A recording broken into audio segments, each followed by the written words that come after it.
plus en plus. La vraie question, c'est de savoir, mais pourquoi? Qu'est-ce qui s'est passé? Qu'est-ce qui se passe?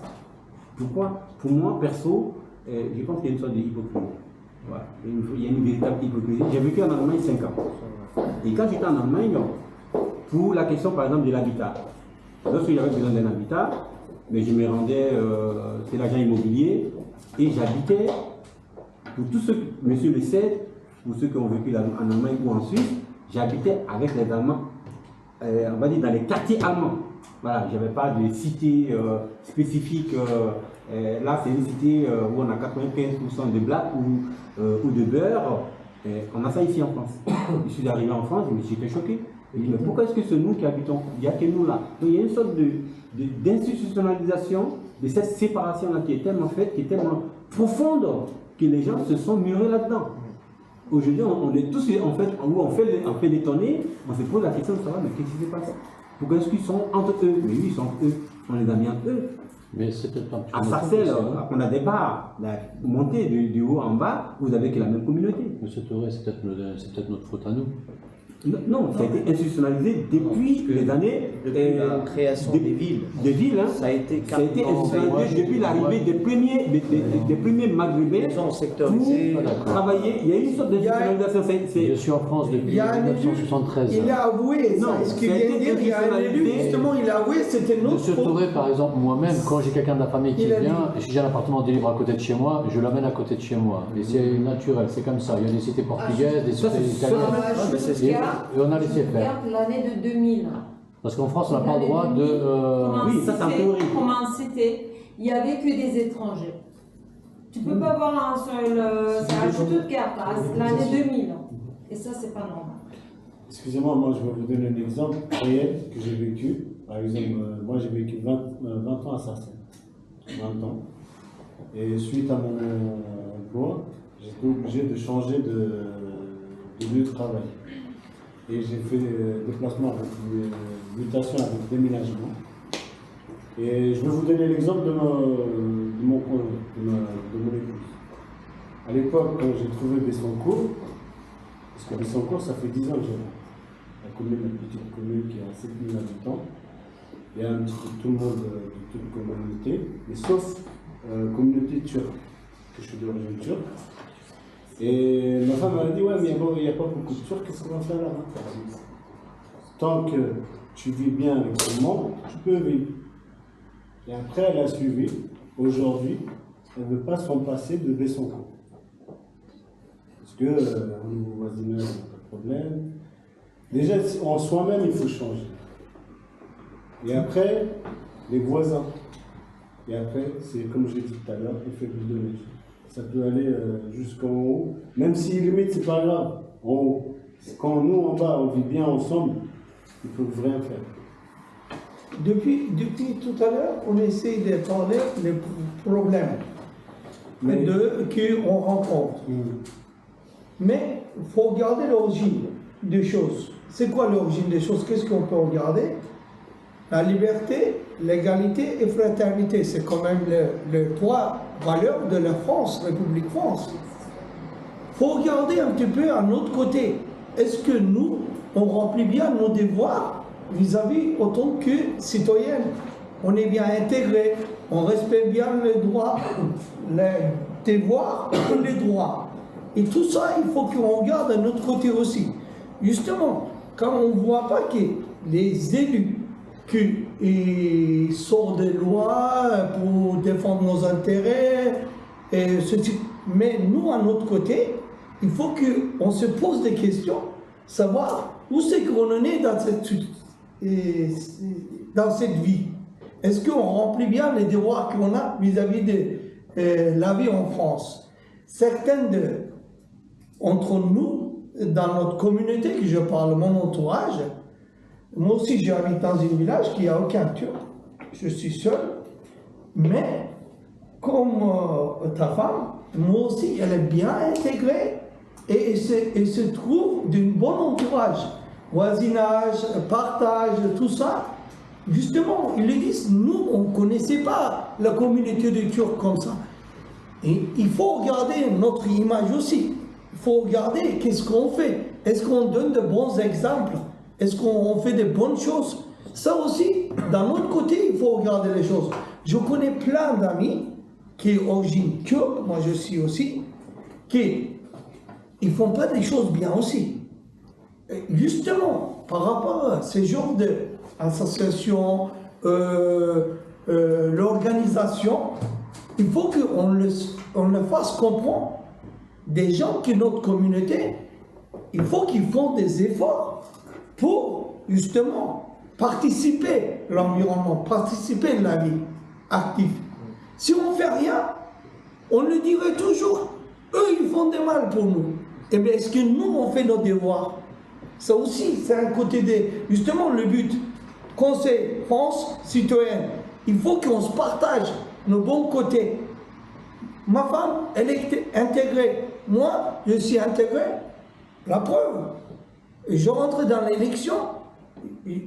Je rentrais et le maire, malgré moi, français que je parle pas très bien français, j'ai arrivé, je me suis intégré, j'ai essayé d'apprendre le français, j'ai jamais été à l'école ou quoi que ce soit. Mais le peuple, les poignards, ils m'ont ouvert les bras ouverts. Parce qu'ils l'ont vu que je ne les critique pas. J'essaie de vivre en harmonie avec eux. Ça, c'est très important. Il faut qu'on fasse des efforts aussi. Justement, le but de notre association d'aujourd'hui, c'est un petit peu ouvert cette voie de vivre en harmonie. Parce que la richesse, vraie richesse de la France, pour moi, c'est le vivre ensemble en multiculture. C'est ça que je le sens. Moi, j'aimerais poser une question à monsieur qui est à mes côtés, monsieur Touré, c'est simple. Est-ce que les Ivoiriens, d'après vous, de France, s'engagent à aller voter? Parce que nous, en tant que franco-turcs, on sait qu'on ne vote pas beaucoup. Mais est-ce que les Ivoiriens les votent? Alors, de façon générale, je dirais la proportion, je n'ai pas de statistiques. Non, mais comme ça, de façon, par ressenti, même personnellement, on va dire, s'il y avait une élection et que je devrais aller voter, je le ferai peut-être par acquis de conscience. Mais pas par conviction. Est-ce que les Ivoiriens oui, en tant qu'Ivoirien, en tant que d'origine ivoirienne, j'irai voter par acquis de conscience et non pas par conviction. Je ne sais pas si vous voyez la nuance. Bien sûr, conviction, c'est que tu crois que je crois, je mets le bulletin dans l'urne parce que je crois en mettant mon bulletin dans l'urne, je vais changer les choses. Alors ma question est ça, c'est la est-ce qu'il y a des gens que vous connaissez qui sont ivoiriens vont voter? Ils n'iront pas. D'accord. Ils n'iront pas. Ça, c'est comme si je disais, il y a une crise de confiance. Ça, c'est une préparation que Il y a une crise de confiance.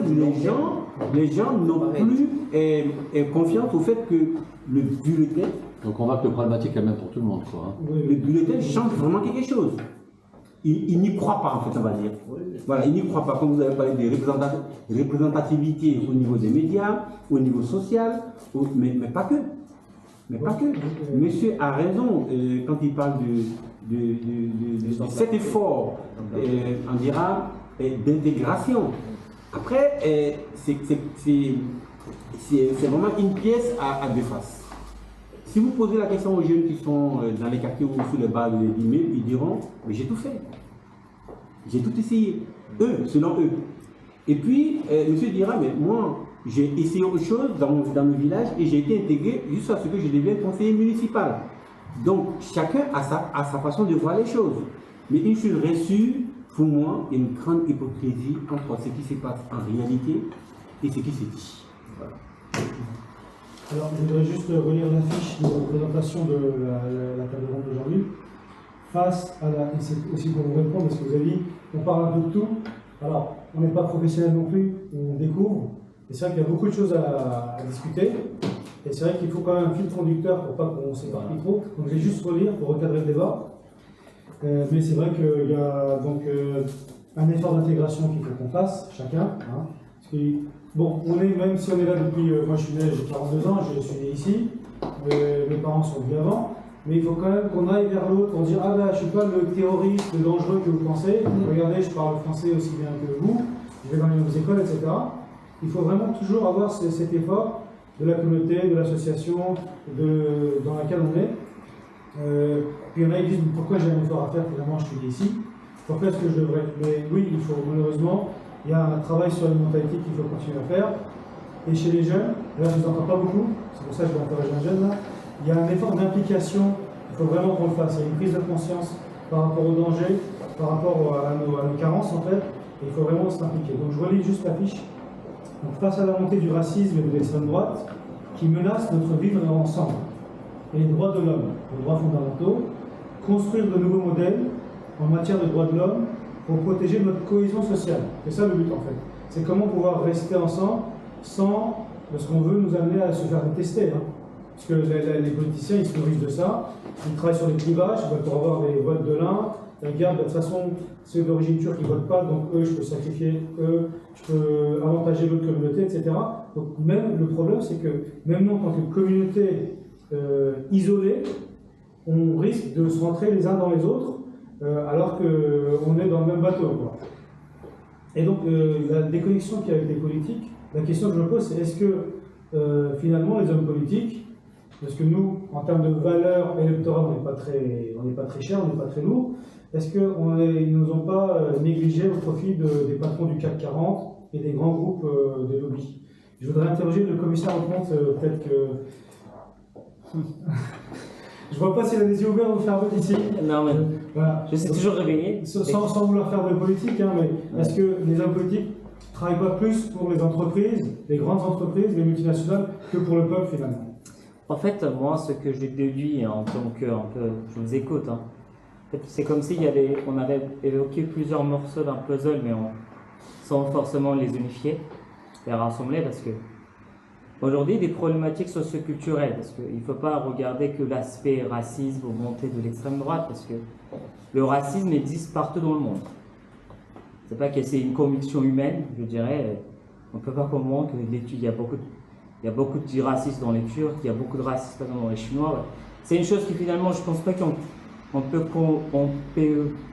pour moi, combattre, mais par contre, il y a le racisme et le respect de l'autre. C'est une autre question.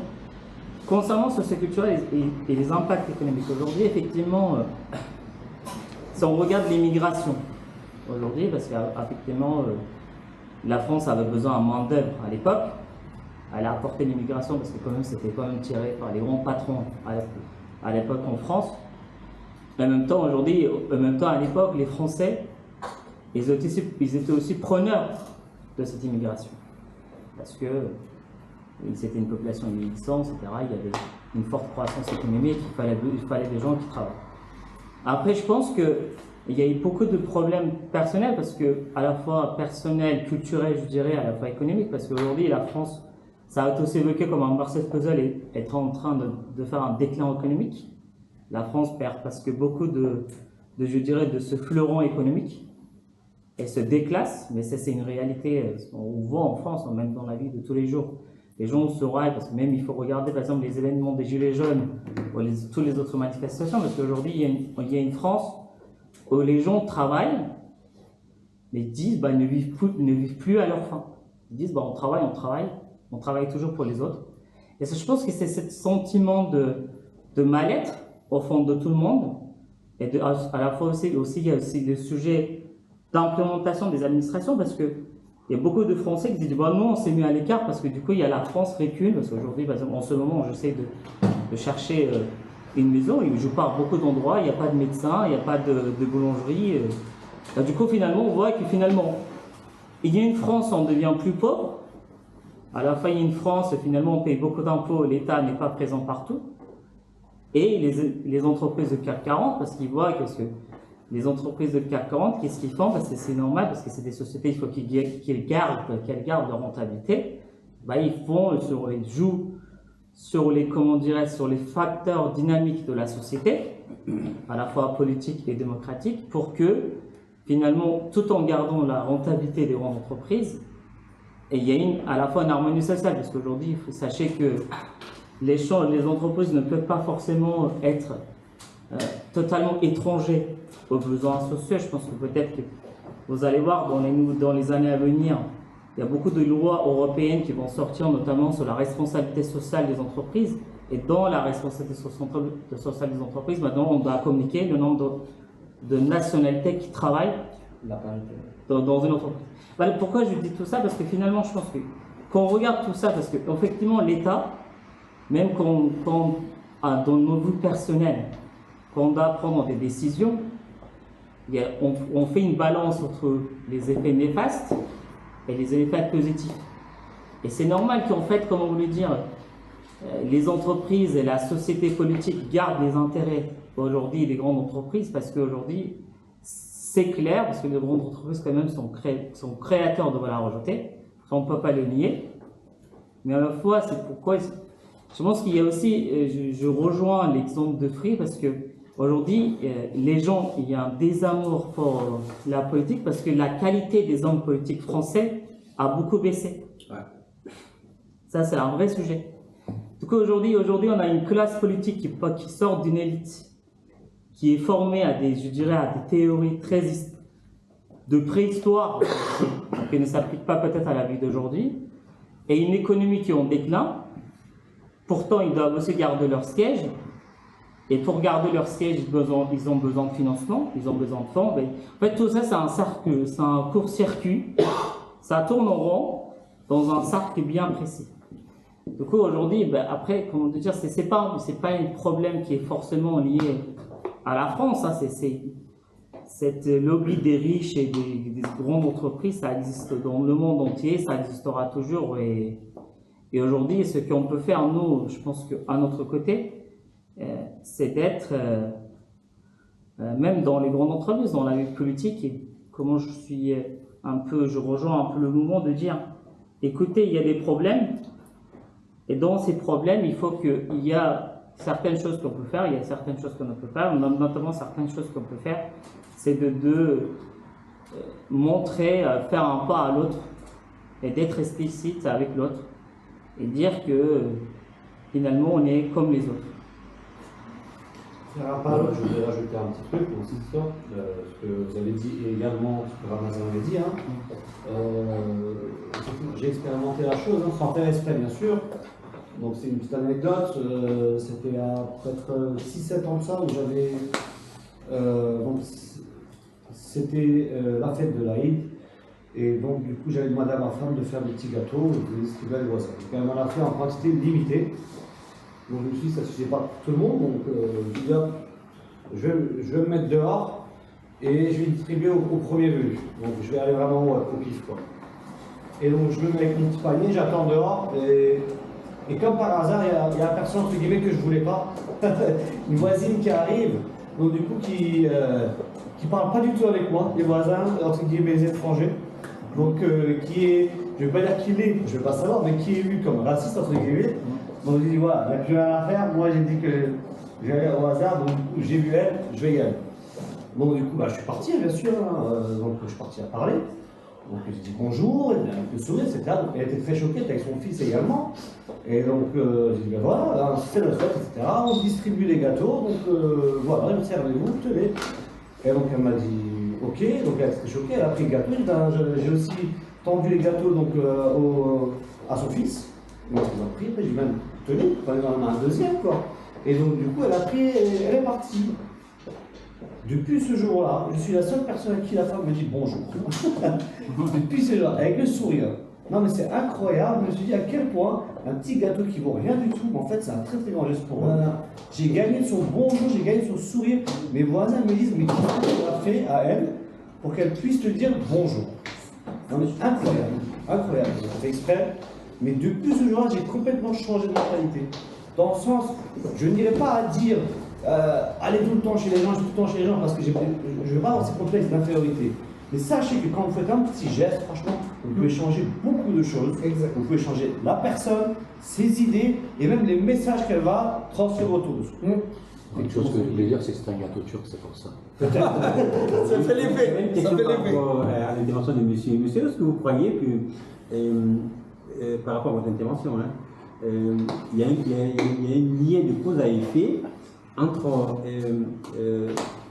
la dégradation drastique de l'atmosphère sociale qu'on a actuellement en France, la dégradation drastique de l'atmosphère sociale qu'on a en France actuelle et l'économie en général. Bah oui, parce qu'en fait, vous savez... Est-ce que le lien il est direct? Bon, je ne veux pas dire direct, mais vous savez qu'on a des difficultés, c'est toujours la faute de l'autre. Bah, c'est vrai. L'étranger surtout, oui. Bah, c'est toujours la faute de l'autre. Aujourd'hui, la France Nord, par exemple, la région du Nord, c'est la région où, soi-disant, l'extrême droite est plus votée, mais on regarde, c'est la région la plus pauvre de France, parce que tous les industriels l'ont quitté. Mais qu'est-ce que tu veux? C'est comme dans tous les pays du monde aujourd'hui. Par exemple, regardons la Turquie. Bah, ils disent il y a les crises économiques, on ne trouve pas de travail parce que c'est des Syriens. C'est la même chose. Je ne dis pas que je ne peux pas faire un lien direct, mais les gens, c'est toujours la faute de l'autre. Et même dans la vie personnelle, quand on rate, c'est jamais notre faute, c'est toujours la faute de l'autre. Il y a des rares personnes sages qui acceptent que c'est leur faute. En fait, il faut aussi regarder côté pas. En fait, les hommes, on n'est pas des robots, on ne fonctionne pas sur des algorithmes informatiques, etc. Il y a toujours de l'émotion qui rentre dans les équations. Aujourd'hui, cette émotion fait que, moi je suis désolé, hein, peut-être je vais aller dans le bon contraire, moi j'habite à Villers-le-Bel. Quand je marche de samedi et lundi matin de chez moi à la gare, quand je vois toute la saleté sur les rues, en fait, si je vois la même chose, je suis turc, si je vois la même chose en Turquie, si je vois que c'est que des étrangers qui habitent là-bas, écoutez, je dirais il y a un problème. Mais aussi, voilà, c'est la pensée, c'est normal. Moi personnellement, c'est normal. Aujourd'hui, donc du coup, c'est vu de cette façon, une problématique, c'est une problématique dont la résolution, si elle se trouve dans l'aspect économique, qui va être difficile à être résolue parce que la situation politique, économique actuelle de la France n'est même pas dépendante d'elle-même. La France est européenne, la France est dans l'Europe, et la France est dans le monde, et le monde, il change. Je donne un exemple très simple. En Afrique aujourd'hui, la France est chassée. La France est chassée sur des zones, on dira, où elle avait une certaine mainmise économique, allez, qu'on le veuille ou pas, d'accord? Et elle est chassée. Et dans ce sens, elle est privée dans une certaine mesure, économiquement parlant, d'un certain nombre de revenus. Que ce soit correctement exploité ou pas, c'est pas là la question. Mais une chose reçue, Arriva par exemple au Niger, n'exploite plus. Et ça, c'est un manque à gagner. Et donc, du coup, ce manque à gagner va se faire sentir au plan national, économiquement. Et donc, du coup, forcément, si on passe votre développement, la question de la dégradation de cette atmosphère sociale ne pourra qu'empirer. Parce que ne pourra qu'empirer. Et donc, du coup, c'est très intéressant ce genre de débat pour pouvoir trouver des solutions alternatives en interne. Parce que sinon, ça risque de piquer. C'est inévitable parce que c'est ça, cette dégradation parfois, on peut faire sur court terme. Après, je dirais sur c'est le long terme, mais sur court terme, on n'attend pas une amélioration en France, d'ailleurs ni en Europe. C'est normal parce qu'après, plus la situation se dégrade, et les gens, mais ce n'est pas que aussi faire, je dirais, amalgame étranger, hein, même au sein des Français aujourd'hui, l'histoire de l'argent. C'est tellement un tabou en France. Le fait qu'il y a un collègue a eu 1%, 2% de plus, j'ai vu les gens pleurer dans l'entreprise. En fait, c'est l'argent est tabou en France, et dès qu'on voit qu'on a des difficultés, l'autre gagne mieux, s'en sort mieux, et c'est comme ça. Moi, en entreprise, ça fait quasiment 7 ans que je travaille dans les très grands cabinets américains. L'argent, c'est pour les Français, c'est un sujet c'est le dernier des sujets qu'il faut le toucher, quoi. Moi, je voudrais faire intervenir un peu les jeunes. Même si je suis jeune aussi. Un petit peu. Mais quoique, il n'est pas vieux. Non, mais justement, on va travailler sur la rive. Les jeunes après lui, et puis en face. Est-ce que vous pensez, est-ce que vous avez à percevoir qu'il y a une montée du racisme? Et justement, est-ce qu'elle est liée à une perte de pouvoir d'achat, un manque de revenus? Bon, il y a un lien, hein, de toute façon, quand on regarde la montée des extrémismes, l'histoire de la montée de l'extrême droite en Europe, c'est déjà une crise économique qui commence. Une crise économique, et puis c'est une minorité qui est décriée, qui est pointée du doigt et qu'on attaque. est-ce que vous croyez qu'on arrive à ça? Parce qu'il y a la crise économique qui alimente une montée du racisme et qui aussi, comme vous disiez M. Touré tout à l'heure, qui alimente aussi, qui galvanise le communautarisme. Parce que les gens, quand ils n'arrivent pas à sourire vers les autres, parce qu'ils sont confrontés à du racisme et ils ont peur, et ben ils restent dans leur communauté et ils s'enfoncent encore plus. Est-ce que vous avez vécu, ou est-ce que vous percevez dans votre quotidien du racisme? Peut-être que eux le voient aussi dans les réseaux sociaux, hein. Oui, ben, les commentaires, etc. Ça, c'est important effectivement de le savoir. Pour moi, par exemple, on commence déjà à catégoriser les personnes avec l'origine dès la scolarité. On utilise directement de la scolarité. Par exemple, où j'habite, il y a 2 lycées, mais dans un des lycées, il y a plus d'étrangers. Il y a majoritairement des étrangers, alors que dans l'autre lycée, il y a majoritairement des Français de France qui sont là depuis des générations et des générations, quoi. On utilise déjà par notre origine dès la scolarité. Pas scolaire. Et du coup, comme nous, on utilise déjà de cette façon et on apprend de cette façon, bah, comme on a appris de cette manière, plus grand, on a déjà la même mentalité et c'est difficile de changer de mentalité, quoi. Ouais. Alors c'est vrai que moi, quand j'étais collégien, on habitait à la ZUP, il y avait un collège de 1000 élèves, tout le monde allait là-bas. Et quand je suis passé en 5e, ils ont changé les cartes et les jeunes de la ZUP allaient au centre-ville. Alors on dit c'est galère, le transport, le temps, etc. Mais c'était voulu, c'était une politique pour faire de la mixité, qu'on a perdu effectivement. Dans le découpage scolaire, maintenant, les habitants restent par communauté, etc., mais aussi par ghettoisation. Le problème d'accès au logement aussi, on a dit. Moi, à Sens, il y a 500 familles turques, il y a peut-être 4 familles qui habitent en ville. Tout le reste, c'est HLM. Et celui qui veut quand même avoir d'HLM, tous les jours, on me demande. Tu connais pas un studio, tu connais pas un appartement, tu connais pas quelqu'un qui. Ben oui, mais il faut 3 fiches de paie, il faut ceci, ça. Donc il y a la précarité aussi qui fait que on n'arrive pas à accéder au logement qu'on veut. Et donc on reste ancré dans son quartier, on n'arrive pas à bouger. Donc il y a ça aussi, il y a les moyens qu'on a, et puis le gars il ne veut pas forcément louer à quelqu'un d'origine étrangère. Parce qu'il ne connaît pas, il n'a jamais eu affaire, ou il a eu que des on-dit négatifs. Donc c'est pour ça que exactement, je te rejoins, le découpage scolaire, donc c'est aussi politique aussi. Dès le jeune âge, les étrangers sont entre eux, dans le quartier ils sont entre eux, les habitants ils sont entre étrangers, et les Français ils sont en ville, ils sont dans des écoles séparées. Donc c'est aussi, on ne veut pas faire de politique, mais c'est politique aussi, ce clivage qu'il y a dans la société.